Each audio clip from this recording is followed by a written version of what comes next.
Hello guys, welcome back to my channel with a new mini blog. তোমরা তো জানোই কিছুদিন আগে আমরা মালয়েশিয়ায় ঘুরতে গিয়েছিলাম, আমার ফার্স্ট এভার ইন্টারন্যাশনাল ট্রিপ।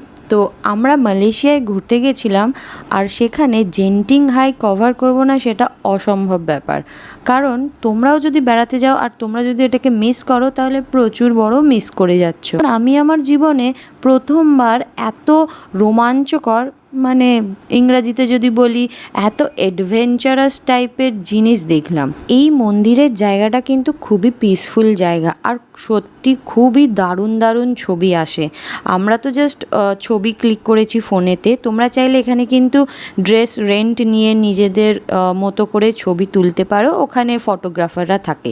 আর হ্যাঁ, এইটাই বলছি, এটা হচ্ছে আউটডোর থিম পার্ক। ওই যে বরফ পড়ছে, মানে ওটা হচ্ছে সব থেকে বড় রোলার কোস্টার আমি আমার জীবনে ফার্স্ট টাইম দেখলাম।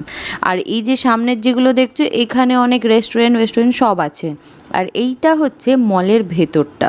তোমরা কি কেউ বুঝতে পারবে যে এটা একটা মল নাকি মানে খোলা আকাশের নিচে এত বড় বড় জিনিস? মানে আমি তো প্রথমবার দেখছি, আমার খুবই ভালো লাগছে।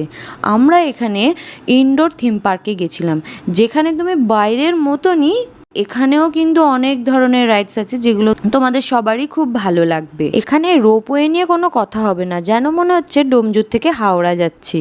এই যে রোলার কোস্টারটা দেখছো, এটা একটু নতুনত্ব। আমি আগে যে রোলার কোস্টারগুলো দেখেছি সেগুলো অন্য ধরনের, কারণ এটাতে শুয়ে শুয়ে রাইড করতে হয়। ফার্স্টে দেখে তো আমার জাস্ট খুবই ভয় লাগছিল, বাট তাও সাহস করে চেপে নিয়েছি, একটু অ্যাডভেঞ্চার করতেই হবে। তারপর আমরা অনেক ধরনের খাবার ট্রাই করেছি, যেটা খুবই ইয়াম্মি ছিল।